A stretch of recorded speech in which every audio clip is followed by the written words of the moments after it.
Ce cours est le premier d'une série de 3 cours consacrés à la motricité et à la sensibilité somatique. Il faut avoir à l'esprit que ces cours ne sont pas indépendants, mais qu'il existe d'étroites relations entre eux. Par exemple, le passage sur l'innervation sensitive du muscle, présenté dans le premier, doit être considéré aussi comme partie intégrante du second qui traite de la somesthésie. Ce passage est en fait commun aux deux cours, motricité et somesthésie. Enfin, le cours du cycle 1 sur le système nerveux autonome doit avoir été bien vu avant d'aborder ceci, et tout particulièrement les notions de base qui se trouvent au début de ce cours sur le système nerveux autonome. Le premier cours concerne donc la motricité somatique. Après quelques mots de présentation, il y aura un passage plus long sur le muscle et son innervation. Et enfin, il sera question du contrôle nerveux proprement dit du muscle et plus précisément de l'unité motrice. La motricité somatique est la fonction grâce à laquelle les différentes parties du corps se déplacent dans le milieu environnant. Ceci la distingue de l'autre forme de motricité qui est la motricité viscérale. Ces deux formes de motricité, somatique et viscérale, suivent des principes et mettent en jeu des mécanismes très différents. Après avoir vu dans le cours sur le système nerveux autonome les principes régissant la motricité viscérale, on parlera ici uniquement de la motricité somatique, qu'on désignera simplement par motricité tout court dans la suite. Si le but ultime de la motricité est bien la réalisation de mouvements corporels, une part importante des activités motrices n'en produit pas directement. Cette activité purement statique est dite tonique et se traduit par la réalisation de postures. Une posture est le maintien du corps ou d'une de ses parties dans une position fixe donnée. La position debout immobile en représente l'exemple typique dans notre espèce, mais il en existe une infinité d'autres, chacune de ces postures préparant ou participant à certains gestes. Le phénomène qui permet la réalisation de ces postures est le tonus musculaire, terme qui désigne justement un état de contraction des muscles sans modification de longueur de ceux-ci, état de contraction que l'on appellera donc tonique. Les mouvements surviennent sur ce fond d'activité tonique. Ils correspondent à une activité dite phasique de certains muscles, activité nécessairement très transitoire, en général quelques centaines de millisecondes. Tout mouvement consiste en rotation articulaire, au moins une, la flexion isolée du coude par exemple, mais plus souvent toute une série, comme lorsqu'on porte la main vers un objet. La série peut aussi se répéter comme dans la locomotion. Quelle que soit la forme d'activité motrice, l'agent qui la réalise, son effecteur, est d'un seul type. Il s'agit du muscle strié squelettique.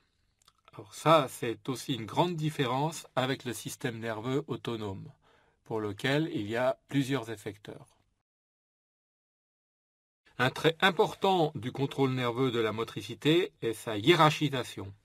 En effet, les différentes parties du système nerveux central participent à ce contrôle, dans la réalisation duquel on peut discerner des étages supérieurs, intermédiaires et inférieurs. Donc 3 grandes catégories d'étages. On ne traitera ici que les phénomènes élémentaires qui relèvent des étages les plus bas situés dans le système nerveux central, donc les étages inférieurs. De plus, ne sera concernée que la motricité des membres et du tronc, dont l'étage de commande est la moelle épinière. Toutefois, ce qui sera dit doit être considéré comme largement valide pour la motricité de la tête, les mouvements de la face par exemple, la principale différence n'étant pas physiologique, mais simplement anatomique. La commande des muscles de la tête est en effet réalisée par des centres du tronc cérébral et non de la moelle, mais l'organisation de ceux-ci, ces centres du tronc cérébral, est réglée par les mêmes principes que celle des centres spinaux qui vont être envisagés maintenant. Ce cours porte donc sur un ensemble de mécanismes et structures nerveuses et musculaires élémentaires qui sont utilisés dans tous les actes moteurs, des plus machinaux aux plus conscients. Mais avant d'aborder ces mécanismes, je vais donner quelques précisions, quelques notions préalables indispensables à connaître. Ces notions préalables ayant été données, j'en reviens au sujet central du cours, la motricité, en commençant par une chose évidemment très importante qui est le muscle squelettique. À partir de maintenant, c'est sous-entendu, il s'agit toujours du muscle squelettique et non pas du muscle lisse. Donc, je vais indiquer rapidement ses constituants, dire 2 mots de ses propriétés mécaniques. Évidemment, ensuite, il faudra parler d'innervation motrice, puis un point sur lequel il faudra faire très attention, son innervation sensitive. Et enfin, je donnerai quelques précisions sur la motricité pour terminer ce paragraphe. Les constituants du muscle. Il y en a 2 principaux qui sont les fibres musculaires, ça tout le monde en principe connaît, et un deuxième constituant qui est beaucoup plus complexe, qui est ce qu'on appelle les fuseaux neuromusculaires. Je vais bien sûr commencer par les fibres musculaires. Les fibres musculaires donc sont leurs principales propriétés que je vais détailler maintenant, sont indiquées sur ce tableau que je vais commenter au passage. Ce sont elles, ces fibres musculaires, qui développent la force mécanique par laquelle le muscle exerce ses fonctions. Elles sont en nombre variable selon les muscles et disposées parallèlement au grand axe du muscle. Elles se répartissent en 3 groupes, et c'est ce qui est indiqué sur ce tableau, 3 groupes qui sont formés à partir de 3 propriétés qui sont la force maximale que peut produire la fibre, la vitesse de contraction de cette fibre et la résistance à la fatigue. Ce tableau qui est donc indiqué sur la figure donne pour chacun de ces 3 groupes de fibres les 3 principales caractéristiques, les 3 caractéristiques essentielles.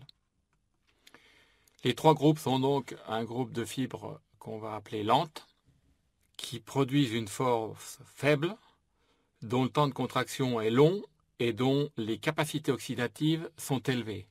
Une précision importante, le temps de contraction, c'est une grandeur qui désigne pour une force donnée le temps mis par la fibre pour atteindre la valeur de cette force. Donc c'est le temps qui sépare le début de la contraction de son maximum. Ça, c'est un premier groupe. Le deuxième groupe est formé de fibres qu'on a appelées rapides. Vous voyez que le temps de contraction va être court et qui sont peu fatigables. La force produite est d'importance moyenne. Les capacités oxydatives sont élevées. C'est pour ça que ces fibres sont peu fatigables. Le troisième groupe est formé de fibres qui, elles, vont être rapides et fatigables. Donc ces fibres-là produisent une force de contraction élevée, voire très élevée. Ce sont les muscles les plus puissants. Le temps de contraction est court. Les capacités oxydatives, donc c'est ça qui détermine la résistance à la fatigue, ces capacités sont faibles. À chaque muscle correspond une certaine répartition de ces fibres, enfin des fibres donc de ces 3 groupes. Cette répartition est variable selon les individus et bien sûr selon les muscles. Cela se traduit par des différences dans l'aptitude à l'effort physique, par exemple. Ainsi, les fibres rapides et fatigables sont abondantes chez les sprinteurs, chez les haltérophiles. Au contraire, les muscles des marathoniens vont être riches en fibres lentes. De plus, la composition en fibres n'est pas fixée une fois pour toutes. En effet, il y a certaines conditions qui peuvent modifier cette composition. C'est le cas par exemple des entraînements aux efforts d'endurance qui induisent la conversion de fibres rapides en fibres lentes. Des séjours prolongés en apesanteur peuvent produire l'effet contraire. Le deuxième constituant maintenant, il s'agit des fuseaux neuromusculaires.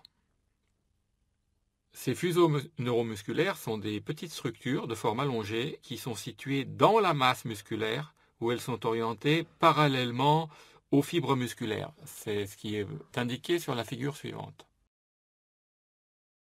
La disposition des fuseaux neuromusculaires est indiquée sur la partie gauche où les fuseaux sont figurés en rouge à l'intérieur de la masse du muscle noir.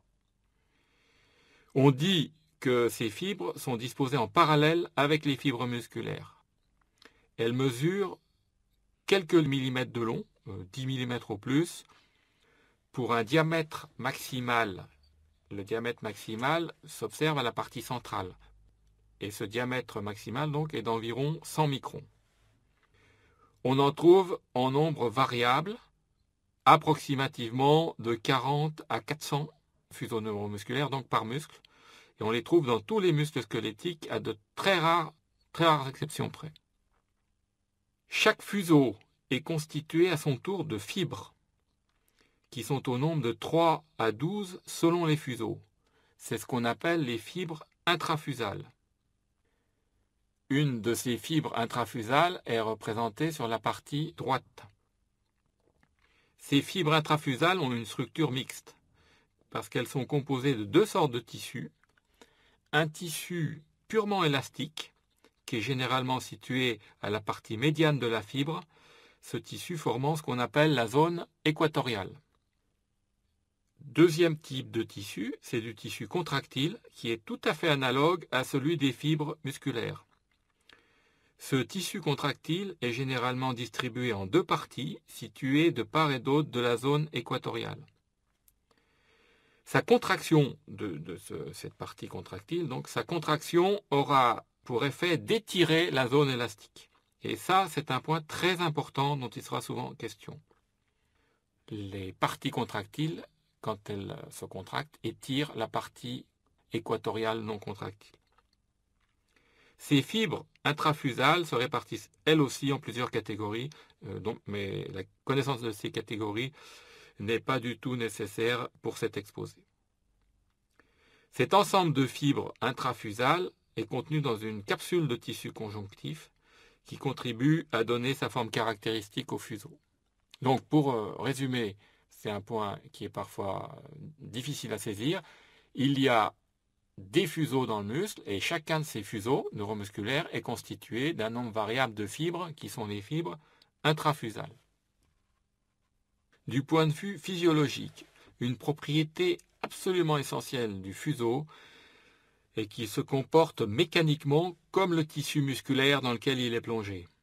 Par conséquent, un allongement du muscle provoque l'allongement du fuseau et inversement un raccourcissement de ce même muscle induit un rétrécissement du fuseau. Ceci est crucial pour les fonctions des fuseaux qui sont en fait, on va le voir très vite, des capteurs sensoriels très complexes et extrêmement sensibles. Deux mots sur les propriétés mécaniques des muscles maintenant. Les propriétés mécaniques des muscles découlent de celles de leurs constituants. Elles sont essentielles pour la réalisation de la fonction motrice d'une part, et pour le contrôle nerveux de cette fonction motrice. On estime en fait que le système nerveux contient une représentation de ces propriétés, des propriétés mécaniques des muscles, de même d'ailleurs que des propriétés mécaniques de tout l'appareil locomoteur. Le système nerveux utilise cette représentation pour l'élaboration des commandes qu'il délivre à l'appareil moteur. Les propriétés mécaniques du muscle se résument principalement au fait qu'il peut être assimilé à un ressort. Il est donc pourvu d'une certaine élasticité ou inversement d'une rigidité. Cette élasticité fait que le muscle oppose une résistance aux étirements auxquels il lui arrive d'être soumis. Cette résistance est plus ou moins grande selon l'état du muscle. Donc l'élasticité, en fait, elle est variable selon l'état du muscle. Un très important facteur de modification de l'élasticité est le degré de contraction tonique du muscle, car cette contraction diminue l'élasticité et donc inversement, ça va ensemble, augmente la rigidité. Cette élasticité est maximale lorsque le muscle est privé de son innervation motrice, bien sûr, puisque à ce moment-là, comme il n'y a plus de contraction, l'élasticité est optimale. La privation d'innervation pouvant se voir soit artificiellement, soit physiologiquement, par exemple quand tous les neurones moteurs sont inactifs. Le comportement du muscle, notamment en réponse à des changements de position articulaire, est alors dit passif. je répète, on parle de comportement passif quand l'innervation motrice a soit été éliminée, soit lorsqu'elle est silencieuse. Au contraire, les changements d'état du muscle, notamment ses allongements ou ses raccourcissements, qui surviennent alors que le muscle se contracte, sont dits actifs.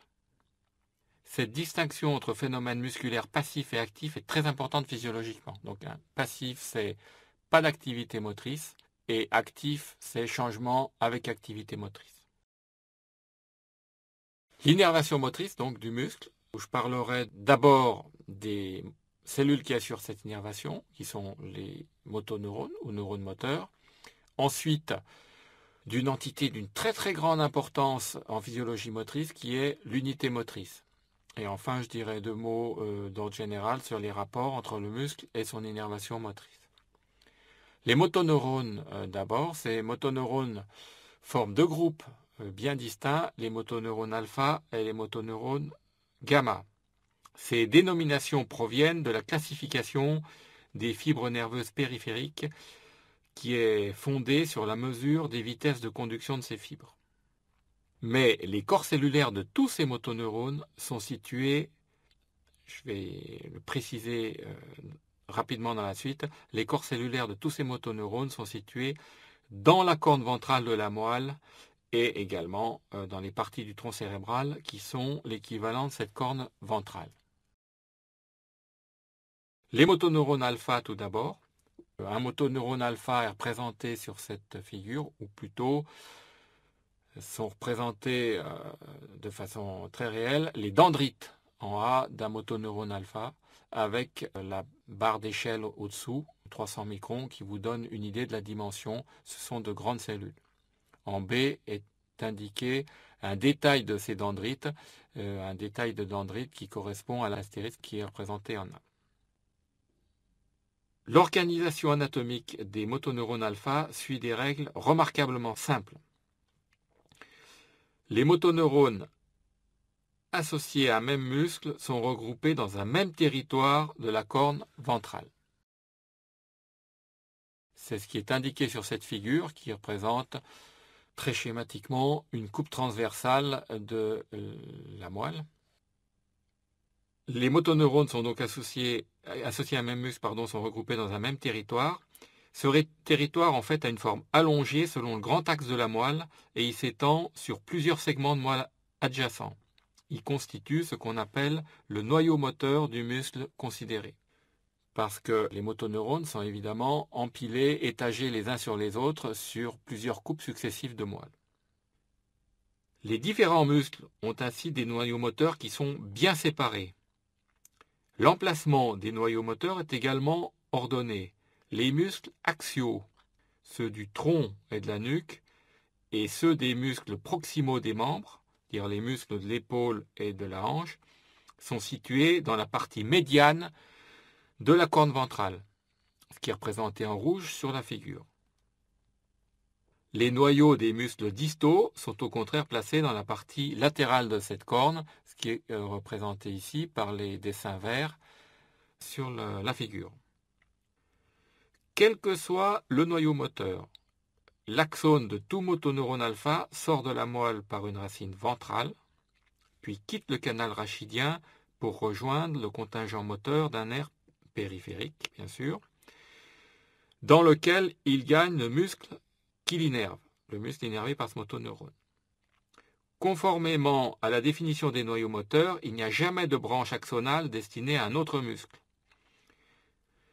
Les axones des motoneurones alpha sont myélinisés et ont un gros diamètre, ce qui signifie qu'ils ont une vitesse de conduction élevée.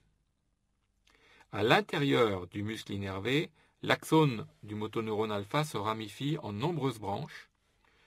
Chacune de ces branches se termine au contact d'une fibre musculaire en formant une jonction neuromusculaire appelée, comme vous le savez sans doute, plaque motrice. Chez les mammifères, une fibre musculaire ne reçoit qu'une branche axonale. Elle est donc innervée par un seul motoneurone alpha. Les différentes fibres musculaires innervées par un même axone, par contre, sont largement dispersées à l'intérieur du muscle. Les neurotransmetteurs de ces motoneurones alpha, là encore, pour ces neurotransmetteurs, on a une règle simple et une règle universelle, ce qui est très rare en neurosciences. Tous les neurones dont l'axone sort du système nerveux central utilisent l'acétylcholine comme neurotransmetteur. C'est donc au moyen de l'acétylcholine que les motoneurones alpha exercent leur fonction. Quand le motoneurone est actif, il libère l'acétylcholine à ses extrémités axonales et c'est l'acétylcholine qui provoque la contraction des fibres musculaires innervées. Les motoneurones gamma maintenant. Les corps cellulaires de ces motoneurones sont situés aux mêmes endroits que ceux des motoneurones alpha. Leurs axones suivent aussi le même trajet que celui des motoneurones alpha. Ils sont également myélinisés, mais avec un diamètre plus petit, d'où une vitesse de conduction moins élevée. Mais la différence essentielle entre neurones alpha et neurones gamma tient en fait à la nature de la cible innervée par ces motoneurones. En effet, si les motoneurones gamma se ramifient bien eux aussi dans le muscle, leur branche terminale innerve la partie contractile des fibres intrafusales. Un motoneurone gamma donné assure donc l'innervation motrice d'un ensemble de fibres intrafusales appartenant à plusieurs fuseaux neuromusculaires différents, mais bien sûr dans le même muscle.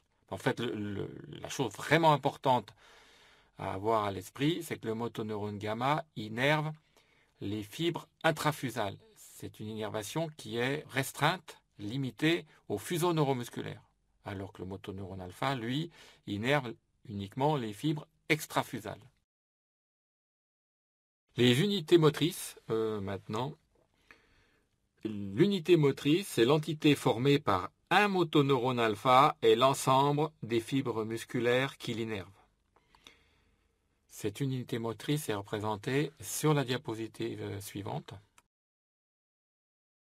Vous avez de manière extrêmement schématique un motoneurone alpha, son axone qui innerve un certain nombre de fibres musculaires. Donc l'unité motrice, je le répète parce que c'est extrêmement important, c'est l'ensemble, le motoneurone alpha plus l'ensemble des fibres musculaires qui innervent ce motoneurone. C'est le constituant le plus important de la motricité somatique. Cette définition justifie parfaitement le terme d'unité motrice, car cette unité est le plus petit élément moteur que l'organisme, par le biais du système nerveux central, puisse commander. Une résolution plus grande dans le contrôle moteur, et par conséquent des unités plus petites, aurait pu être atteinte si certains motoneurones pouvaient innerver une seule fibre musculaire. Mais ce n'est pas le cas, et une fibre musculaire ne peut jamais être commandée isolément, elle fait toujours partie au moins un petit ensemble qui est celui de l'unité motrice. Et c'est le fait que l'unité motrice soit la seule structure dont dispose le système nerveux central pour agir directement sur la motricité qui confère à cette unité motrice une importance physiologique considérable. Classification de ces unités motrices, elle repose sur le fait que toutes les fibres musculaires d'une unité motrice sont du même type. Par conséquent, la classification des fibres musculaires en 3 groupes qui a été donnée plus haut s'étend telle quelle aux unités motrices. La taille des unités motrices, on appelle taille d'une unité motrice le nombre de fibres musculaires qu'elle contient. Elle est en moyenne, cette taille, de quelques centaines de fibres, mais avec une grande variabilité.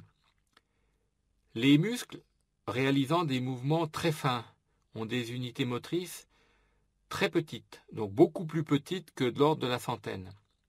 Les plus fines, ce sont celles des muscles extrinsèques des yeux qui comportent 5 à 6 fibres. Les muscles des doigts comprennent une dizaine de fibres musculaires, donc les doigts ont également de très petites unités motrices. À l'opposé, des muscles devant développer de très grandes forces contiennent de très grosses unités motrices. 2000 fibres par exemple pour certaines unités motrices du quadriceps. Au sein de la plupart des muscles coexistent des unités motrices de taille variée. Et on reviendra un peu plus loin sur le fait que dans le même muscle, on a des unités motrices de taille variée. Les relations de l'activité des unités motrices à la force développée par le muscle maintenant. L'activité d'une unité motrice se traduit par la contraction des fibres musculaires qu'elle contient, contraction qui produit bien sûr une certaine tension mécanique. C'est comme ça que la force est produite. Cette contraction est elle-même induite par l'arrivée des potentiels d'action à l'extrémité des axones des motoneurones alpha. Plus la fréquence des potentiels d'action sur l'axone du motoneurone est grande, plus la tension mécanique délivrée par les fibres musculaires innervées sera importante. L'activité de l'unité motrice est donc à la fois l'activité électrique de son motoneurone et l'activité électrique et surtout mécanique des fibres musculaires qui constituent cette unité motrice. La force développée par le muscle dépend étroitement de cette activité. Une manière d'envisager cette question est de considérer un muscle devant produire des forces progressivement croissantes. C'est ce qui se produit avec le biceps si on effectue des flexions du coude en commençant d'abord par une flexion libre, puis en soulevant une charge qu'on va augmenter à chaque flexion. Le système nerveux central utilise alors simultanément deux stratégies différentes pour réaliser une telle tâche. La première est le recrutement de nouvelles unités motrices.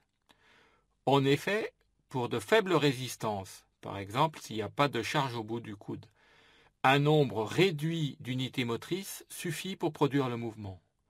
Puis, avec l'augmentation progressive de la charge, de nouvelles unités motrices, jusqu'ici au repos, viennent s'ajouter à celles qui étaient déjà actives.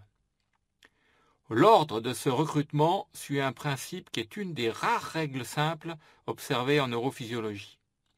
Cet ordre est tel que ce sont des unités motrices faibles qui sont recrutées en premier, puis l'effort allant croissant, les unités motrices sont recrutées dans l'ordre croissant des forces qu'elles produisent, les plus puissantes venant bien sûr en dernier.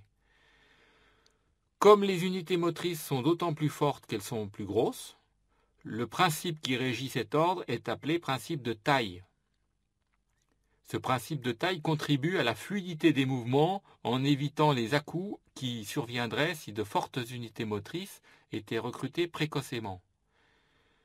La précision et l'harmonie des gestes, ainsi que son contrôle, en sont grandement facilités. La seconde stratégie, qui se fait simultanément à celle dont je viens de parler, la seconde stratégie consiste à augmenter la fréquence des potentiels d'action des unités motrices déjà actives. Ainsi, une unité motrice mise en jeu pour des efforts faibles verra son émission de potentiel d'action croître avec le poids de la charge soulevée. Les relations du muscle à son innervation motrice maintenant. Physiologiquement, il y a une dépendance totale du muscle vis-à-vis de son innervation motrice. Et ça, c'est extrêmement important physiologiquement et également médicalement. Cela signifie qu'un muscle privé de son innervation perd toutes ses capacités fonctionnelles. Il est complètement paralysé, alors que, comme vous l'avez vu dans d'autres parties de cours, ce n'est pas le cas pour d'autres organes qui peuvent être privés de leur innervation. La privation peut être fonctionnelle. Dans ce cas, les motoneurones alpha sont toujours connectés au muscle, mais soit leur potentiel d'action ne parviennent plus à ce muscle. C'est ce qui se produit par exemple avec les curarisations, qui sont pratiquées lors de certaines interventions chirurgicales, soit ces motoneurones alpha n'émettent plus de potentiel d'action. C'est ce qui se voit dans certaines maladies infectieuses. Dans ces deux cas, la paralysie est réversible. La voie des motoneurones peut au contraire être détruite. C'est ce qui se voit dans certains traumatismes ou dans de très graves atteintes neurologiques. À ce moment-là, la paralysie est irréversible et le muscle devient inutilisable, et même il s'atrophie. Si les motoneurones alpha des muscles respiratoires sont concernés, la survie même du patient peut être compromise. Donc je reviens sur ce que j'ai dit au début, cette dépendance du muscle à son innervation motrice, cette dépendance totale, est un fait extrêmement important. Et comme je l'ai dit, c'est une grosse différence avec ce qu'on a pour le système nerveux autonome. L'innervation sensitive du muscle maintenant. Alors un point très très important sur le plan pratique ici. Ce paragraphe, innervation sensitive, doit être considéré comme faisant partie intégrante du cours suivant sur la somesthésie. Il apparaît, pour des raisons relativement logiques, je l'espère, dans le cours sur la motricité, mais je souligne que ce paragraphe fait complètement partie également du cours numéro 2 sur la somesthésie. Les muscles squelettiques donc, contiennent deux sortes de récepteurs sensoriels, des récepteurs portés par des terminaisons libres et des récepteurs spécialisés qui appartiennent à une catégorie de récepteurs appelés proprioceptifs. Tous ces récepteurs d'ailleurs, sont indiqués sur cette figure. Les plus importants des récepteurs proprioceptifs étant sur la partie centrale, c'est les récepteurs des fuseaux neuromusculaires et également au-dessous du muscle, les récepteurs des organes tendineux. Les récepteurs des terminaisons libres, ils sont situés sur les terminaisons de fibres afférentes primaires disséminées dans le tissu musculaire. Ce sont principalement des récepteurs thermiques et des récepteurs nociceptifs, qui sont tout à fait semblables aux récepteurs thermiques et nociceptifs des autres tissus, et tous ces récepteurs seront vus beaucoup plus en détail dans les cours consacrés à la somesthésie et à la douleur. Donc on ne les détaillera pas ici, parce que concernant la motricité, ça va être les autres récepteurs, les récepteurs spécialisés qui vont être très importants. On peut simplement signaler que certaines terminaisons libres semblent, au moins partiellement, à l'origine de la sensation de fatigue qu'on éprouve lors de l'effort prolongé. Ce qui va donc être détaillé un peu, ça va être les récepteurs proprioceptifs, qui sont de deux sortes, des récepteurs fusoriaux et d'autre part les récepteurs dits récepteurs tendineux de Golgi. Les récepteurs fusoriaux, tout d'abord, ils se répartissent en deux groupes, les récepteurs primaires et les récepteurs secondaires. En physiologie sensorielle, pour des raisons de commodité expérimentale, on identifie souvent les récepteurs aux fibres qui les portent. La conséquence, c'est que l'étude de ces récepteurs et de leur fonction se fait en référence aux classifications des fibres afférentes primaires.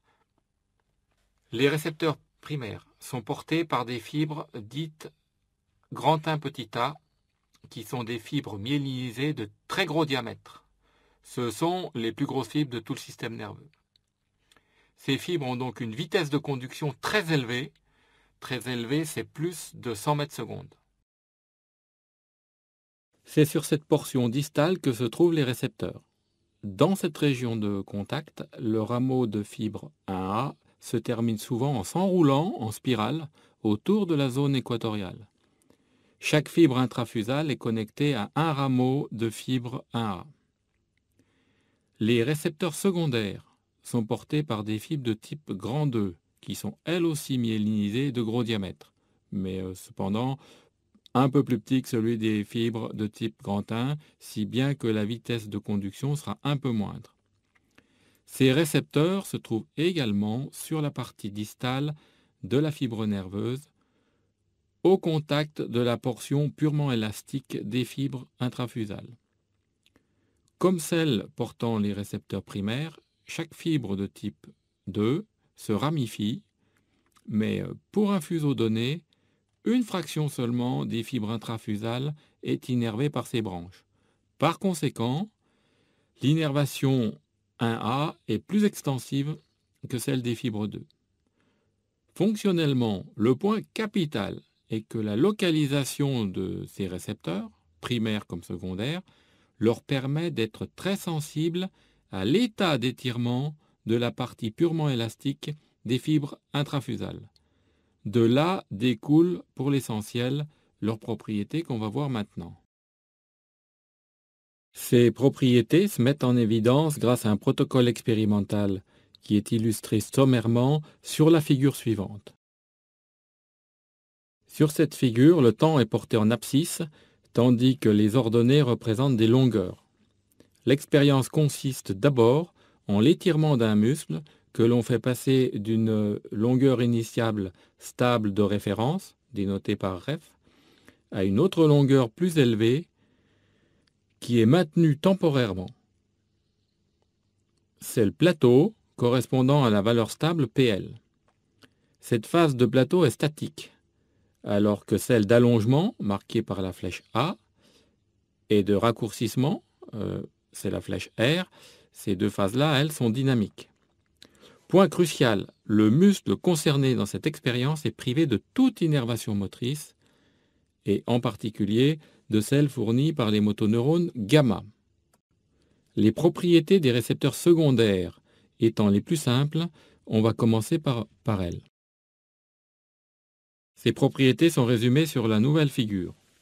Il s'agit en fait de la représentation précédente, qui est la base de l'expérience, représentation à laquelle on a rajouté l'enregistrement électrique d'une fibre grande E issue du muscle utilisé. L'activité de la fibre, et par suite celle des récepteurs qu'elle porte, est estimée par la fréquence des potentiels d'action enregistrés, c'est-à-dire leur nombre par unité de temps.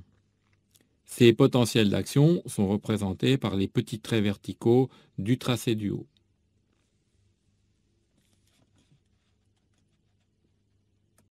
Au-dessous, le tracé de base a la même signification exactement que sur la figure précédente. Dans la situation de la figure, l'émission des potentiels d'action est maximale durant la phase stable de plateau. Elle est au contraire minimale pendant les périodes stables correspondant à la longueur Ref du muscle. Ceci traduit le fait que l'activité des récepteurs secondaires varie comme l'amplitude de l'allongement du muscle. La conclusion physiologique, c'est que ces récepteurs secondaires fournissent une mesure de la longueur du muscle. Pour les récepteurs primaires, les choses vont être un peu plus compliquées. Les propriétés de ces récepteurs sont représentées sur cette nouvelle figure, où l'on a simplement rajouté le tracé d'enregistrement d'une fibre 1A au-dessus de ceux des figures précédentes, de manière à comparer avec les propriétés des récepteurs secondaires. Les conditions expérimentales sont évidemment identiques. Pour les récepteurs primaires portés par la fibre enregistrée, dans la position stable de plateau, la fréquence d'émission des potentiels d'action, qui est dénotée par F stable ou FST, cette fréquence est supérieure à la valeur observée pour l'autre position stable qui est celle de référence où la fréquence est plus basse, est égale à Fref. Ceci traduit simplement le fait que les récepteurs considérés, les récepteurs primaires, sont eux aussi sensibles à l'amplitude de l'étirement. Mais la chose nouvelle et très importante se voit lors de la phase dynamique d'allongement, au cours de laquelle la fréquence d'émission, F dynamique ou FD, est plus grande non seulement que Fref, mais aussi que FST, c'est-à-dire la fréquence au moment du plateau. Alors même, dans ces conditions, alors même que la longueur du muscle n'a pas encore atteint sa valeur de plateau. La raison en est que les récepteurs primaires sont très sensibles à la vitesse de changement de la longueur du muscle. On dit qu'ils ont une sensibilité dynamique. Par conséquent, les récepteurs primaires mesurent non seulement la longueur du muscle, quand il n'y a pas d'activité gamma, mais aussi et surtout la vitesse à laquelle cette longueur change. Plus la vitesse est grande, plus la réponse est forte. Cette deuxième signalisation est largement indépendante de l'activité des motoneurones gamma. On vient de voir les propriétés élémentaires des récepteurs fusoriaux, mises en évidence dans des conditions expérimentales très artificielles. Il faut parler maintenant de la manière dont ces propriétés sont mises en jeu dans des circonstances plus naturelles. Cette mise en jeu est un point délicat, car il existe deux grandes conditions de mise en jeu, totalement indépendantes l'une de l'autre, mais absolument pas exclusives. La première condition a déjà été fortement soulignée en raison de son importance, il s'agit de l'allongement du muscle, qui étire les fibres intrafusales du fait de la solidarité mécanique entre les deux structures, muscles et fuseaux. C'est la condition qui est à l'œuvre, par exemple, au niveau d'un fléchisseur, quand son articulation effectue un mouvement en extension. Le second mode de mise en jeu est moins évident. Il correspond à l'activité des motoneurones gamma destinés aux muscles considérés. Comme ces motoneurones gamma innervent la partie contractile des fibres intrafusales, leur activité fait se contracter cette partie, tout naturellement, ce qui induit alors un étirement de la zone équatoriale. Les mécanismes associés sont illustrés sur la figure suivante. Pour simplifier la description, cette figure montre une seule fibre intrafusale, mais dans 3 situations différentes. La première est dessinée au centre. C'est une position de référence dans laquelle la zone équatoriale a la longueur de référence LREF, qui traduit directement la longueur du muscle pour cette situation.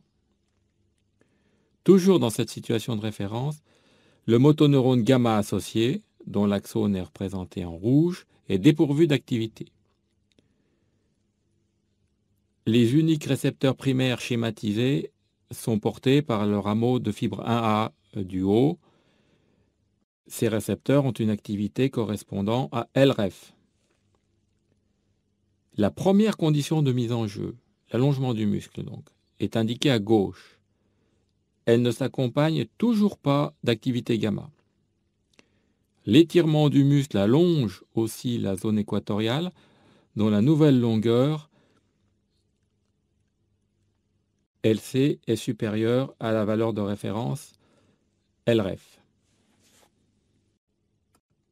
Cet accroissement de longueur engendre une émission plus forte de potentiel d'action que vous pouvez voir matérialisée à côté de la fibre 1A qui est toujours au-dessus de la fibre intrafusale.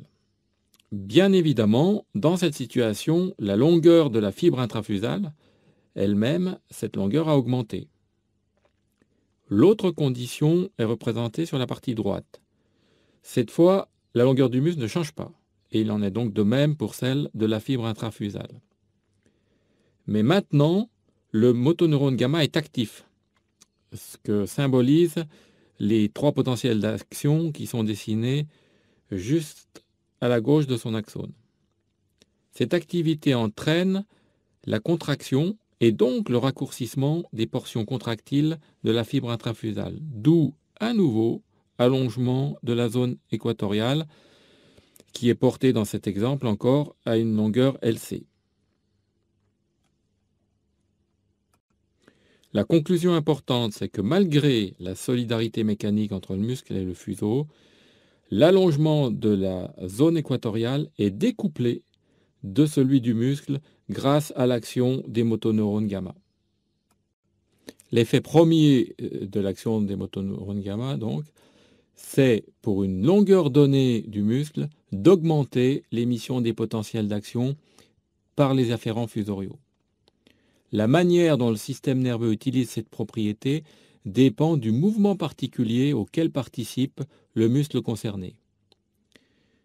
Un cas simple est celui du raccourcissement actif du muscle. Raccourcissement actif, ça veut dire un raccourcissement dans lequel le muscle se contracte. Le raccourcissement étant justement provoqué par la contraction du muscle. Les effets de cette situation sont représentés sur cette nouvelle figure.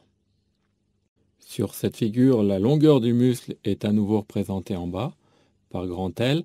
Et cette fois-ci, la longueur diminue puisqu'il va y avoir raccourcissement du muscle par contraction de ce muscle. Le tracé du haut indique l'activité d'une fibre 1A provenant du muscle lorsqu'il n'y a pas d'activité gamma. Dans ce cas-là, il y a seulement une activité alpha qui est la cause de la contraction. Vous voyez que dans l'état initial qui correspond à une certaine longueur, il y a une activité des fibres 1A. Et lorsque le muscle se raccourcit, du fait du raccourcissement du fuseau, il y a disparition de cette activité sur la fibre primaire. Donc lorsqu'il y a activation alpha seule, l'activité disparaît. Au contraire, dans le tracé du dessous, on présente la situation dans laquelle il y a non seulement activité du motoneurone alpha, mais également une activité du motoneurone gamma. C'est ce qu'on appelle la coactivation alpha-gamma. Et le point important et très clair ici, c'est que du fait de cette coactivation, lors du raccourcissement, une activité se maintient sur la fibre primaire. Et ça, c'est dû au fait que dans ces conditions, le motoneurone gamma a maintenu la longueur du fuseau. Plus exactement, il a maintenu la longueur de la plaque de la zone équatoriale du fuseau. Dit autrement, lors de la coactivation, les motoneurones gamma, leur action contrebalance l'effet de la contraction du muscle, avec comme conséquence physiologique importante, et c'est ça qui compte sur le plan fonctionnel, c'est que la sensibilité à l'étirement des récepteurs, secondaires aussi bien que primaires, cette sensibilité est maintenue dans ces conditions de raccourcissement. De ce fait, les motoneurones gamma permettent aux récepteurs fusoriaux de détecter une variation de longueur du muscle, quelle que soit la position de l'articulation dans laquelle le muscle est inséré, quelle que soit la position de cette articulation.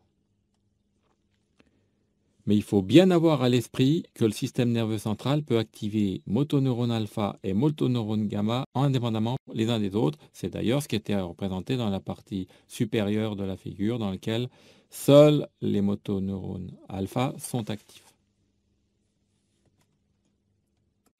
Les motoneurones gamma ont d'autres effets, mais qui sont, eux, trop complexes pour être envisagés dans le cadre de cet exposé qui est élémentaire. Les signaux émis par les deux types de récepteurs fusoriaux, primaires et secondaires, sont largement et constamment utilisés par le système nerveux pour contrôler la motricité. C'est la raison pour laquelle leurs propriétés sont décrites en détail dans ce cours. Un exemple particulièrement important sera vu plus loin avec l'étude de certains réflexes qu'on appelle les réflexes d'étirement. On doit aussi savoir que les messages véhiculés par les fibres primaires, donc les fibres grand 1 petit a, sont à l'origine de l'essentiel du sens de position et de déplacement des différents segments corporels. C'est une notion qu'on n'a souvent pas à l'esprit. On pense d'abord à leur action motrice, aux signaux émis par ces fibres, mais ils ont une action sensitive très importante. Et en fait, ce sont les récepteurs primaires qui informent le système nerveux central de la géométrie du corps et des changements de cette géométrie. Les messages issus des récepteurs primaires sont utilisés de manière à la fois consciente et inconsciente. Deux mots maintenant sur l'autre grande catégorie de récepteurs proprioceptifs, les récepteurs tendineux de Golgi. Ce sont des récepteurs encapsulés qui sont placés dans la zone des tendons proche de l'insertion des faisceaux de fibres musculaires. Ils sont portés par des fibres de type grand 1 petit b, qui sont des fibres afférentes primaires myélinisées de très gros diamètre, à peine plus petit que celui des fibres grand 1 petit a. Contrairement à ce qui a été longtemps enseigné, ce sont des récepteurs très sensibles. Ils mesurent la tension mécanique qui s'exerce sur le tendon et tout spécialement la part de cette tension qui est due à la contraction des fibres musculaires. Ils sont donc surtout mis en jeu lors de la mobilisation active des articulations, et cela même pour de très faibles contractions musculaires. Ces propriétés font que le rôle principal des récepteurs tendineux de Golgi est de mesurer la force développée activement par le muscle. On est certain que les informations délivrées par ces récepteurs sont nécessaires au contrôle moteur, mais on ne sait pas encore exactement de quelle manière. Quelques précisions pour terminer sur le muscle. Une première précision concerne leur classification. Il existe une très grande diversité de muscles et par suite de très très nombreuses façons de les classer. La seule qui sera mentionnée ici, c'est un classement très très important en physiologie, c'est la séparation des muscles en deux grands groupes, des muscles dont l'activité s'oppose à l'action de la pesanteur, et ces muscles sont dits antigravitaires, et ceux qui, au contraire, agissent dans le même sens que la pesanteur. Physiologiquement, c'est une subdivision très importante. Alors, bien entendu, je ne vais pas me lancer dans les détails, il y a beaucoup de muscles qui ne rentrent pas dans ces cadres-là. Cette subdivision ne concerne qu'une partie des muscles, mais et notamment des muscles des membres, mais c'est très très important cette différence entre muscles qui vont dans le sens de l'action de la pesanteur, ou au contraire les muscles qui s'y opposent, les muscles antigravitaires. Pour chaque articulation, les muscles se répartissent en couples dont les membres ont des actions opposées. Vis-à-vis d'un déplacement donné de l'articulation, une flexion par exemple, le muscle dont l'action va normalement dans le sens du déplacement est dit agoniste. Pour la flexion, le fléchisseur est un agoniste. L'autre muscle est l'antagoniste. Dans le cas toujours pris comme exemple, un extenseur du coude est un antagoniste. Des muscles dont l'action va dans le même sens sont dits des muscles synergistes. La plupart des muscles peuvent être utilisés de deux grandes manières différentes. D'une part, ils peuvent servir au mouvement de leur articulation. C'est le cas du biceps lorsque la contraction du biceps provoque une flexion du coude. Le muscle sert alors à mobiliser l'articulation. Au contraire, les mêmes muscles peuvent être employés pour stabiliser une articulation sans mouvement de celle-ci. Ainsi, le biceps peut se contracter pour maintenir le coude dans une position favorable à l'exécution de mouvements du poignet et des doigts. Dans ce cas, il y a généralement contraction simultanée des deux antagonistes, de manière à immobiliser l'articulation.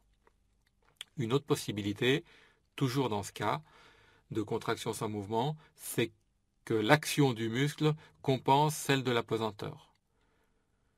Ce deuxième cas se voit notamment, c'est très important, dans les tâches posturales, ce qui permet de maintenir la rigidité des articulations et de maintenir la stabilité des articulations qui pourrait être compromise par l'action de la pesanteur. On va parler maintenant du contrôle de l'unité motrice par le système nerveux. Le contrôle de l'unité motrice relève exactement des principes décrits dans le cours sur le système nerveux autonome à propos des deux formes, périphérique et centrale, de contrôle des neurones moteurs. Il faut donc se reporter au passage correspondant du cours sur le système nerveux autonome, car on considérera maintenant ces principes comme parfaitement connus. Il faudra particulièrement bien savoir les principes concernant les réflexes. Les réflexes moteurs somatiques sont d'une très grande importance pour plusieurs raisons. D'abord, s'ils sont moins prépondérants que pour le système nerveux autonome, ils sous-tendent néanmoins toute la motricité somatique. Ceci veut dire que l'immense majorité des mouvements ont une composante réflexe. Seuls quelques mouvements très rapides, comme le jet d'une pierre, font exception. Deuxième point, leur dérèglement donne des informations parfois très utiles pour le diagnostic et le suivi des maladies neurologiques. Enfin, ils fournissent un bon modèle de l'organisation des circuits nerveux en général. Quelques précisions à propos des réflexes somatiques. Les précisions anatomiques tout d'abord. Dans tous les cas envisagés dans ce cours, le premier élément de l'arc réflexe est un neurone afférent primaire dont le corps cellulaire est situé dans un ganglion rachidien. C'est ce qui est schématisé sur cette figure, où R représente un récepteur à l'origine du réflexe et M représente le muscle qui va effectuer la réponse motrice. La voie motrice est ici plus simple que pour le système nerveux autonome car elle comporte un seul élément qui est le motoneurone alpha. L'organisation du centre peut au contraire être très compliquée car elle présente une grande diversité selon les différents réflexes.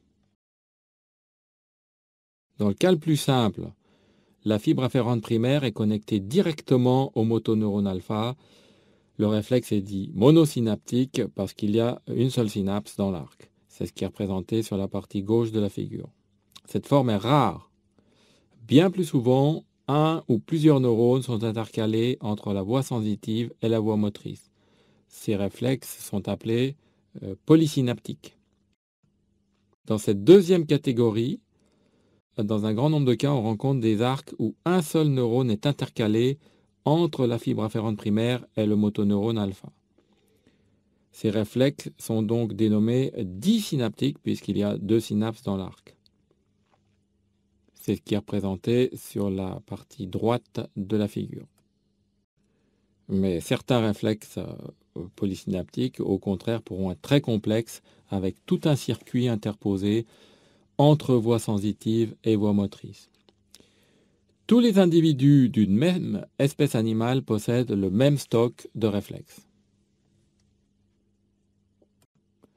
Quelques précisions fonctionnelles maintenant.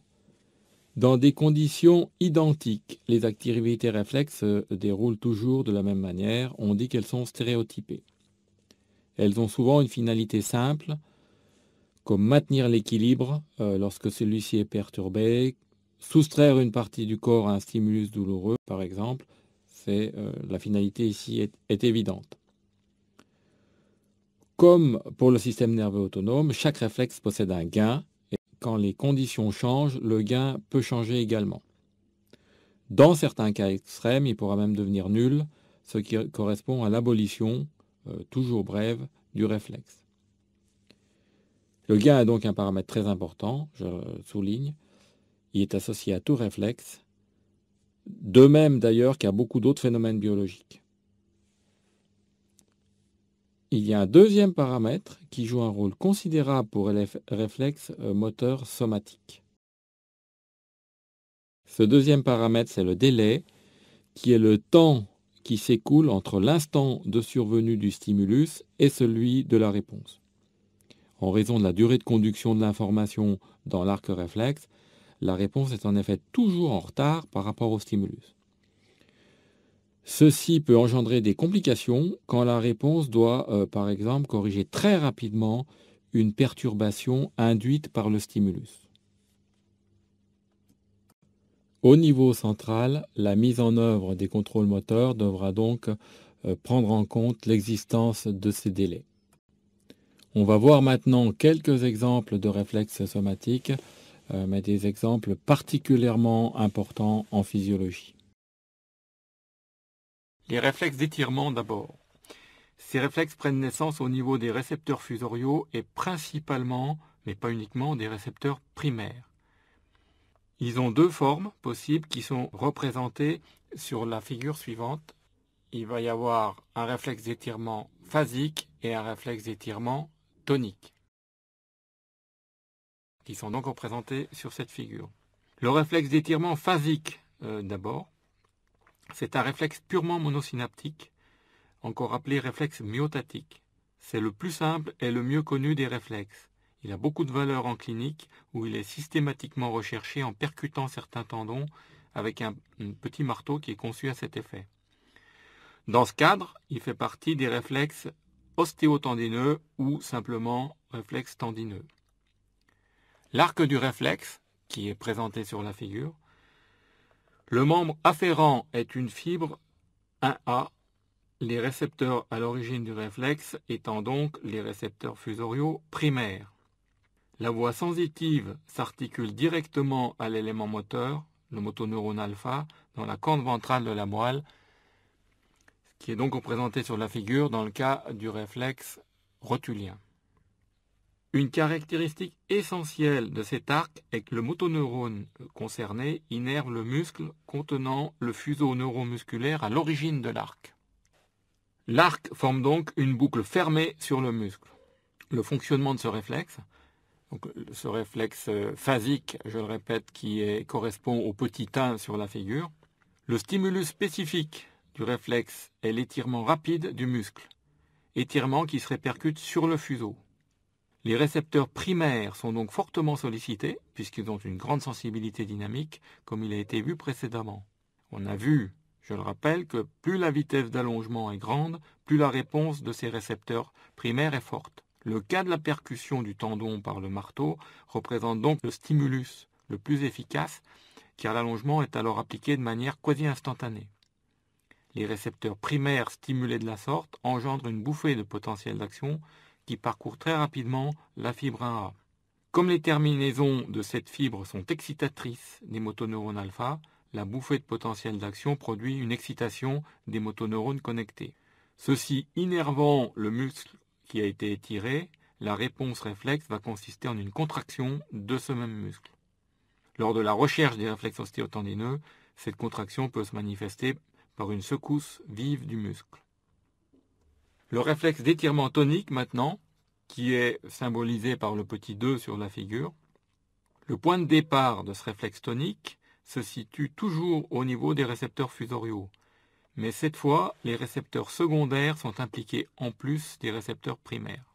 L'arc est plus complexe que celui du réflexe phasique, parce qu'à la voie monosynaptique s'ajoutent en parallèle plusieurs circuits polysynaptiques, qui sont bien sûr pas représentés eux sur la figure.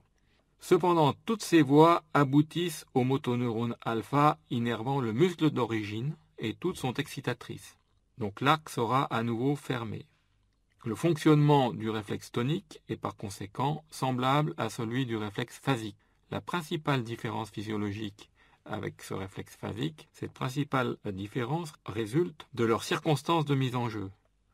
En effet, le réflexe tonique est sollicité dans des conditions statiques correspondant à la phase de plateau de la réponse des récepteurs fusoriaux, à l'étirement. Là encore, il faut voir la partie du cours correspondante, la très importante partie sur les propriétés des récepteurs fusoriaux. Le rôle des réflexes d'étirement maintenant, il faut distinguer en fait les effets immédiats des réflexes d'étirement de leur utilisation physiologique au service de tâches particulières. Chaque réflexe d'étirement, qu'il soit phasique ou tonique, constitue une boucle de rétroaction négative par laquelle le muscle s'oppose activement aux allongements qui lui sont imposés. Cette action compensatrice des réflexes d'étirement se surajoute aux effets de l'élasticité naturelle passive du muscle qui a été évoqué précédemment lorsqu'on a parlé des propriétés mécaniques des muscles. Quand on étire un muscle, celui-ci résiste donc à la fois du fait de ses propriétés élastiques passives et du fait de la mise en jeu des réflexes d'étirement. L'effet premier des réflexes d'étirement, donc phasique comme tonique, est donc, dans une position donnée, de concourir à maintenir constante la longueur du muscle. Selon les conditions où sont placées les articulations concernées, c'est plutôt le réflexe phasique ou plutôt le réflexe tonique qui est sollicité. Ceci conduit à considérer l'utilisation physiologique de ces réflexes en indiquant leurs rôles fonctionnels les plus importants. Pour le réflexe phasique, la principale fonction est la correction rapide des perturbations de la position articulaire. Durant le maintien des postures, cela contribue à corriger la position du corps ou d'une partie du corps quand survient une impulsion déstabilisante. Lors du mouvement, le réflexe réalise aussi une assistance quand la trajectoire est déviée de manière indésirable par des agents extérieurs.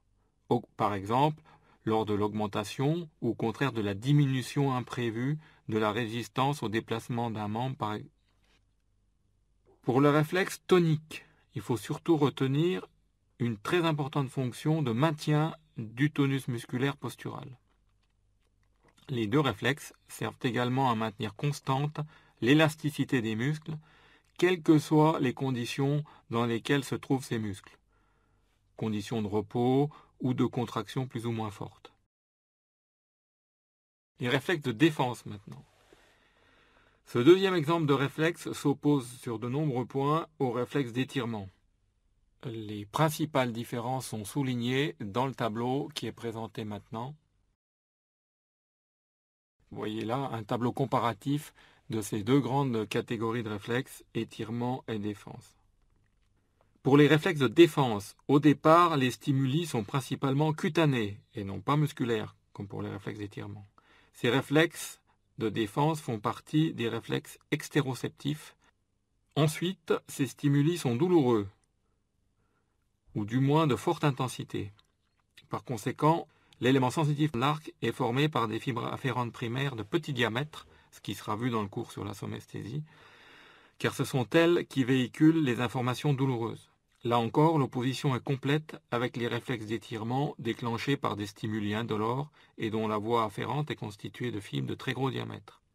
Les réflexes de défense mettent en jeu de manière privilégiée des fléchisseurs. Ils appartiennent ainsi à la famille plus large des réflexes en flexion. Bien sûr, les réflexes d'étirement mettaient en jeu surtout les extenseurs.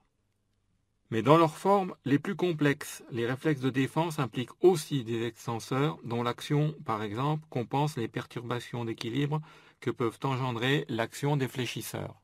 C'est d'ailleurs ce qui est représenté sur la diapositive suivante. Cette diapositive représente un cas extrême où le nombre de muscles impliqués est considérable et par conséquent l'arc du réflexe de défense est composé dans ce cas-là de beaucoup d'éléments.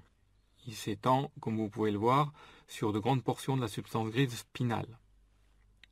Le rôle physiologique très important des réflexes de défense est parfaitement connu.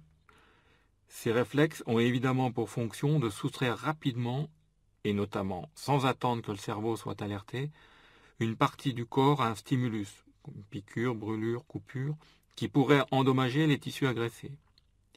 On peut ainsi les considérer comme étant au service de l'homéostasie. La mise en place de circuits aussi complexes nécessite des phénomènes d'apprentissage inconscient qui se déroulent lors des premières semaines de la vie extra-utérine de la même manière pour tous les membres d'une même espèce. Après les contrôles périphériques qui étaient essentiellement les contrôles réflexes, le contrôle central maintenant. Les sites de contrôle, tout d'abord, une grande partie des activités nerveuses aboutissant en fin de compte à la mise en jeu des unités motrices, de très nombreuses structures du système nerveux central participent au contrôle de ces unités motrices. Comme on traite ici uniquement des mécanismes élémentaires de la motricité, on ne considérera que les systèmes neuronaux qui agissent directement là où se trouvent les motoneurones, c'est-à-dire dans la moelle. Cet ensemble restreint de structures se divise à son tour en deux parties, une partie spinale et une partie supraspinale. On va surtout envisager le contrôle spinal, qui est souvent négligé, puis beaucoup plus brièvement la partie du contrôle supraspinal qui est réalisée par des voies descendant de l'encéphale dans la moelle, voie appelée système descendant. Le contrôle spinal, qui sera le plus détaillé comme je l'ai dit, contrairement à une conception encore très répandue, la moelle contient un grand nombre de circuits neuronaux hautement organisés qui réalisent une part importante du contrôle de la motricité somatique. Et je vais revenir à plusieurs reprises sur ce fait. En témoignent de cette importance, en physiologie animale, les capacités motrices remarquables conservées par les animaux dont la moelle est complètement isolée de l'encéphale, ce qu'on appelle des animaux spinaux. On ne donnera ici que quelques exemples de ces nombreux circuits, choisis parmi les plus importants physiologiquement et cliniquement. Selon la distance sur laquelle s'exercent ces contrôles à l'intérieur de la moelle, il est utile de distinguer deux groupes, des contrôles sur courte distance, souvent appelés contrôles segmentaires, et des contrôles longs associant des parties de moelle plus éloignées. Comme bien souvent en neurophysiologie, ces deux types de mécanismes ne sont pas séparés, mais au contraire, ils sont très imbriqués. Les contrôles segmentaires sont réalisés dans des circuits siégeant dans seulement quelques segments de moelle adjacents. Ces contrôles possèdent donc un caractère très local. Par suite, les muscles concernés appartiennent aux mêmes membres et sont souvent liés à une seule articulation. Ces circuits jouent un rôle très important dans le réglage fin et rapide des contractions musculaires. On peut les considérer comme à la disposition du système nerveux central pour effectuer très efficacement ces réglages. Leur efficacité tient en partie au fait qu'ils recueillent une grande partie d'informations sensitives acheminées par la voie réflexe. Une partie d'entre eux, de ces circuits, comprennent des neurones qui mettent en relation côté gauche et côté droit des mêmes segments de moelle. Ces neurones particuliers mettant en relation côté gauche et côté droit, ces neurones-là s'appellent neurones commissuraux. Les contrôles plurisegmentaires, maintenant, ce sont des contrôles par lesquels certaines parties de la substance grise agissent sur des segments de moelle situés à distance, c'est-à-dire, à la différence des contrôles segmentaires, sur des segments non adjacents. Ces contrôles sont réalisés grâce à des neurones appelés propriospinaux, neurones qui sont schématisés dans la figure suivante. Un neurone propriospinal, conformément à ce qui vient d'être dit, est un neurone dont le corps cellulaire se trouve dans un segment de moelle et dont l'axone se termine dans des segments éloignés.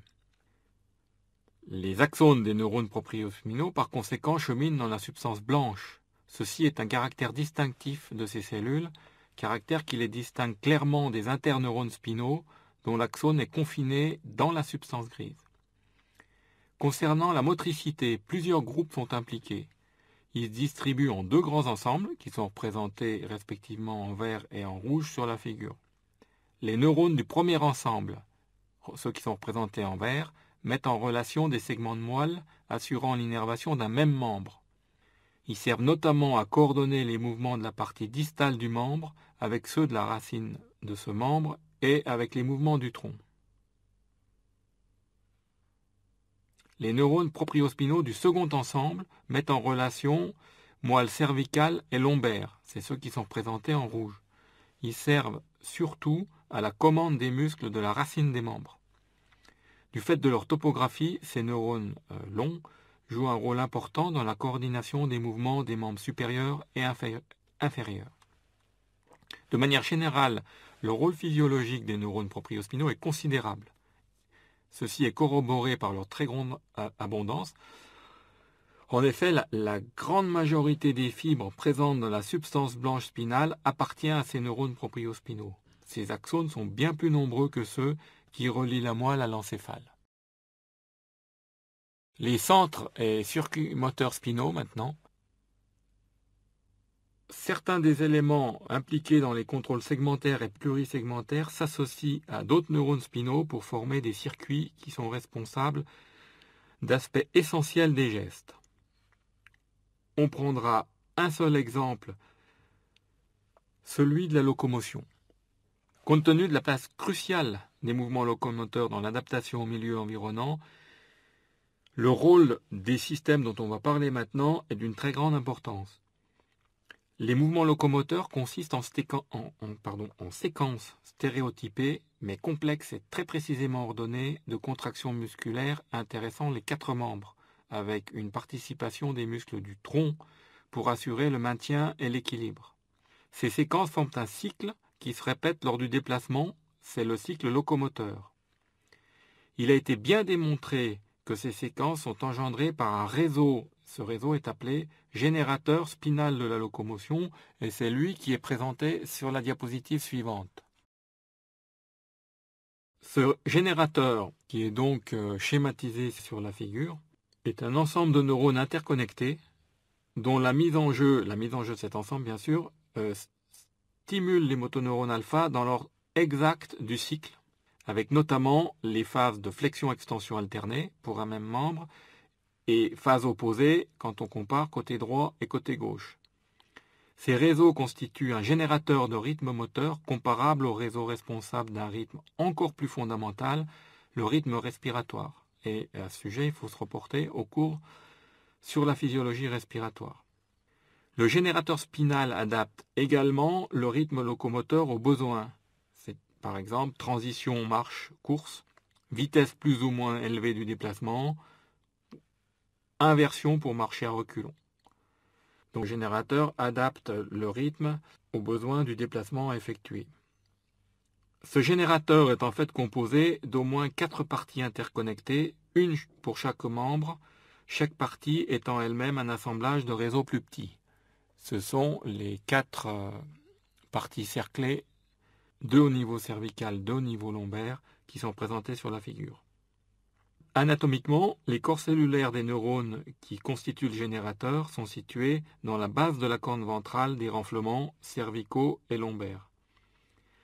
Ces neurones sont connectés entre eux selon des circuits qui sont préformés au cours du développement embryonnaire. Le fonctionnement correct et optimal de ces circuits résulte ensuite d'ajustements qui se font lors de l'apprentissage de la marche. Pour ce fonctionnement correct, le générateur a besoin d'informations sensitives, cutanées, en particulier celles venant des supports plantaires, et d'informations venant de l'appareil locomoteur, d'informations qu'on appellera proprioceptives. Mais il est tout à fait capable, ce générateur, d'ordonner les contractions du cycle locomoteur en l'absence complète de ces informations. Lors de la locomotion normale, le détail précis des contractions de chaque muscle impliqué, moment du début, durée, force exercée par le muscle, moment du relâchement, ce détail est réglé par le générateur spinal. Toute cette organisation illustre un principe omniprésent en physiologie motrice qui est le principe d'économie.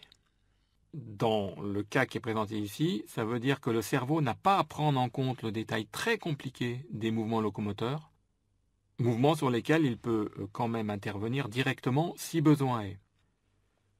Le rôle principal du cerveau est seulement d'initier la locomotion, qui est déclenchée à partir de centres moteurs spécialisés du tronc cérébral, centres qui sont également capables de spécifier la vitesse du déplacement. Ensuite, l'essentiel de la réalisation dépend du générateur spinal qui met en œuvre ce qu'on appelle un programme moteur, en l'occurrence le programme locomoteur. L'encéphale agit ainsi comme une simple source d'alimentation, analogue si on veut à une source de courant électrique faisant tourner un moteur. Son action à l'encéphale, donc, son action déclenche la mise en route du générateur et entretient son activité, mais l'encéphale n'a pas à spécifier l'ordre ni la durée de mise en jeu des noyaux moteurs. La figure résume brièvement ces différentes notions concernant le générateur spinal. Elle montre les 4 réseaux, un pour chaque membre, qui sont reliés entre eux par des neurones propriospinaux, qui sont les flèches doubles, soit verticales, soit obliques, soit horizontales. Les flèches horizontales correspondent d'ailleurs surtout à des neurones commissuraux, puisqu'elles relient côté droit et côté gauche. C'est les flèches horizontales et obliques qui correspondent essentiellement à des neurones propriospinaux. Les flèches unidirectionnelles horizontales sur les côtés représentent les motoneurones alpha qui sont impliqués. L'action déclenchante des centres supraspinaux est symbolisée par la flèche descendante centrale. Les flèches obliques du haut de la figure figurent le contrôle des centres locomoteurs par les structures hautes du système nerveux central, en particulier par les structures responsables des mises en jeu conscientes. En conclusion, un résumé sur les fonctions motrices de la moelle. Le point important, c'est que la moelle est un véritable centre moteur, ou plutôt un assemblage de nombreux centres moteurs. Chez les vertébrés primitifs, cela confère à la moelle une très grande autonomie. Ainsi, ces animaux sont capables de mouvements finalisés, c'est-à-dire orientés vers des buts à caractère très variable, mouvements très précis, et surtout effectués en l'absence de toute participation du cerveau. Au fur et à mesure de l'évolution, cette autonomie spinale a diminué, mais les circuits mis en place initialement et éventuellement modifiés sont pour une part restés présents, d'où 2 conséquences très importantes. La première conséquence est une conséquence physiologique. C'est le fait que dans les espèces apparues plus récemment, les voies cérébrales contrôlant la moelle ne supplantent pas les circuits intraspinaux, mais au contraire, elles les utilisent. Elles tirent profit du haut degré d'organisation de ces circuits intraspinaux. La deuxième conséquence est d'ordre thérapeutique. Les lésions après lesquelles la moelle ou sa partie basse est séparée de l'encéphale. Quand c'est toute la moelle, dans le premier cas, ces lésions correspondent à ce qu'on appelle des tétraplégies. Quand c'est la partie basse, cela correspond à ce qu'on appelle des paraplégies. Ces lésions provoquent des déficits extrêmement graves, notamment sur le plan moteur, avec souvent des paralysies complètes. Or, la moelle, qui est donc déconnectée du cerveau dans ces conditions, contient toujours les centres et circuits qui viennent d'être décrits. Et ceci ouvre la voie à des stratégies thérapeutiques visant à activer ces circuits de manière contrôlée pour obtenir à volonté des mouvements bien adaptés physiologiquement. Ces activations artificielles remplaceraient donc l'action du cerveau rendue impossible par la lésion. Actuellement, à un stade préliminaire, on explore les moyens d'utiliser de telles stimulations donc à visée thérapeutique. Et la conclusion de cette conclusion, si je puis dire, c'est que contrairement à ce qu'on imagine encore largement, la moelle a un rôle moteur considérable et elle a une organisation extrêmement complexe qui lui permet justement de remplir ce rôle beaucoup plus large que comme je l'ai dit, que ce qu'on imagine d'ordinaire. Cette action motrice de la moelle épinière ne se fait bien sûr pas indépendamment du cerveau, cela est évident, a déjà été mentionné. Pour que ce rôle moteur soit rempli, la moelle est contrôlée par les systèmes descendants. C'est ce dont je vais très brièvement parler maintenant. En fait, de nombreuses voies, il y en a au moins une dizaine, descendent des différentes parties de l'encéphale pour contrôler la motricité. Ici, on n'envisagera que la manière dont ces voies agissent sur les circuits nerveux spinaux, en laissant de côté l'anatomie et les fonctions respectives de ces systèmes. La diapositive qui est présentée maintenant indique la seule précision qu'on va donner qui concerne le mode d'action de ces systèmes descendants. Ces principaux modes d'action étant schématisés sur les différentes parties de la figure. La forme la plus simple, qui est représentée à gauche, est l'action directe, c'est-à-dire monosynaptique sur le motoneurone alpha.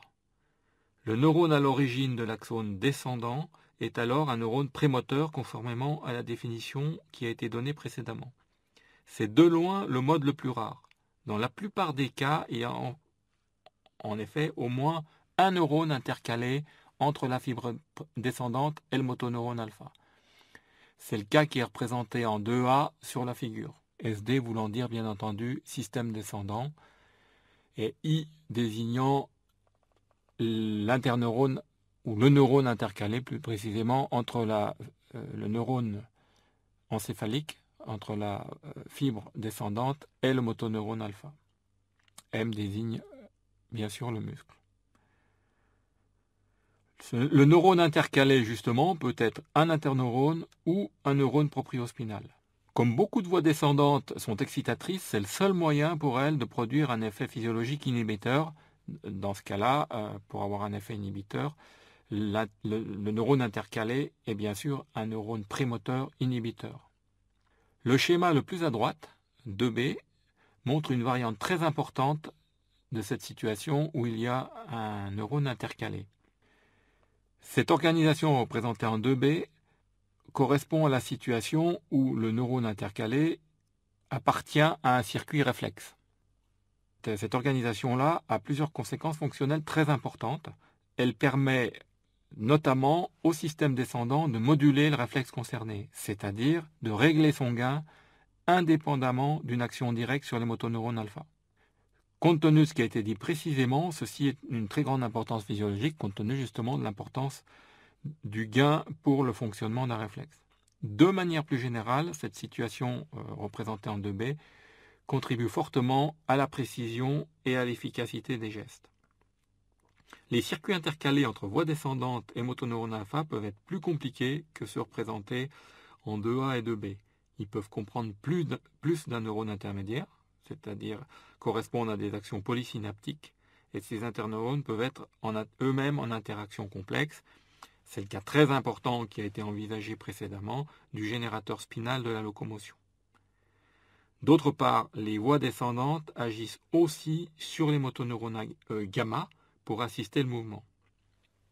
Ces nombreuses possibilités présentes et relativement bien étudiées au niveau spinal conduisent pour terminer à dégager en guise de conclusion quelques principes importants qui régissent toute organisation nerveuse contrôlant la motricité et même plus largement qui régissent une grande partie de la neurophysiologie. Ces quelques grands principes sont indiqués sur la diapositive suivante. Un premier principe a déjà été mentionné plusieurs fois en raison de sa très grande importance, c'est le principe d'économie. On considère en effet que l'existence de réseaux de neurones interconnectés avec une grande précision, cette présence soulage les centres plus haut situés. Ainsi, des réseaux spinaux facilitent la tâche des centres moteurs de l'encéphale. Ces centres sont déchargés du travail de spécifier le détail, souvent compliqué, des commandes nécessaires à tel ou tel mouvement. Par exemple, il serait éprouvant et en fait irréalisable d'avoir à commander séparément et consciemment et à chaque pas tous les muscles impliqués dans la marche. Plus généralement, le contrôle séparé, c'est-à-dire muscle par muscle, des différents muscles participant à un geste, réclamerait des quantités de calcul beaucoup trop élevées de la part du système nerveux. Cette opération est donc réalisée par des circuits nerveux qui coordonnent avec précision les actions de plusieurs muscles. Dans de nombreux cas, cette coordination consiste en la contraction simultanée ou très proche dans le temps de plusieurs muscles attachés à la même articulation ou à des articulations voisines. Ce phénomène très important est appelé synergie musculaire et les muscles impliqués sont dits synergiques. De tels circuits sont précablés lors du développement. C'est le cas du générateur spinal de la locomotion. Ils sont précablés dans le développement et ou éventuellement ensuite configurés par apprentissage. Le travail des centres supraspinaux en est considérablement allégé. Il est à noter que ce principe d'économie a un domaine d'application encore plus large. En effet, l'économie dont on vient de parler est relative au traitement d'informations. Or, les actes moteurs qui résultent de ces traitements obéissent eux-mêmes à des règles d'économie, mais concernant cette fois la dépense en énergie mécanique occasionnée par chaque mouvement. On s'est ainsi rendu compte que la plupart des gestes sont effectués de manière à minimiser le travail musculaire nécessaire à leur réalisation. Un second principe est lié au précédent, c'est le principe de modularité. Les connexions entre neurones dont il vient d'être question forment des circuits élémentaires, par exemple des arcs réflexes ou même des portions d'arcs réflexes. Ces circuits élémentaires constituent ce qu'on appelle des modules. Le fait important ici est qu'un module donné peut être utilisé pour des tâches différentes et par des systèmes différents. Par exemple, une portion d'arc réflexe est activée par un stimulus spécifique du réflexe, mais peut être réutilisée dans des contextes différents, notamment par les systèmes descendants. C'était le cas sur la figure, le cas 2B de la figure d'une diapositive précédente, où le système descendant agissait sur un neurone appartenant à un circuit réflexe. C'est pourquoi la modularité est aussi au service de l'économie de traitement d'information. Mais elle y ajoute une économie de matière, cette fois-ci, c'est-à-dire une économie de tissu nerveux. Elle permet en effet une réduction importante du nombre de neurones nécessaires à la réalisation des fonctions du système nerveux. Ce nombre serait bien plus grand si chaque tâche motrice, par exemple, avait un groupe de neurones qui lui fût exclusivement réservé. Un troisième principe est le principe de parallélisme. Cela signifie que dans une opération, un geste, donc par exemple, plusieurs tâches différentes sont effectuées simultanément pour concourir au résultat final. Par exemple, les voies descendantes agissent souvent simultanément en plusieurs points des circuits moteurs spinaux.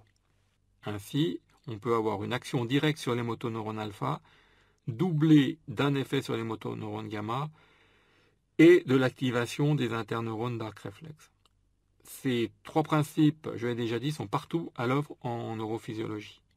Pour ce qui concerne la motricité, c'est grâce à eux que les gestes, qui sont souvent mécaniquement très délicats à accomplir, sont à la fois si efficaces et si harmonieux. Quelques éléments de bibliographie pour terminer. Je sais que vous n'aurez pas le temps de les consulter cette année, mais pour ceux qui seront intéressés par le système nerveux, ça peut être intéressant à connaître. En particulier, probablement le meilleur manuel de neurosciences, notamment pour médecine, qui est le livre de Brodal sur le système nerveux central. Et puis, également très important quand on veut comprendre quelque chose en neuroanatomie, le livre de Calais qui est indiqué en troisième position sur la liste.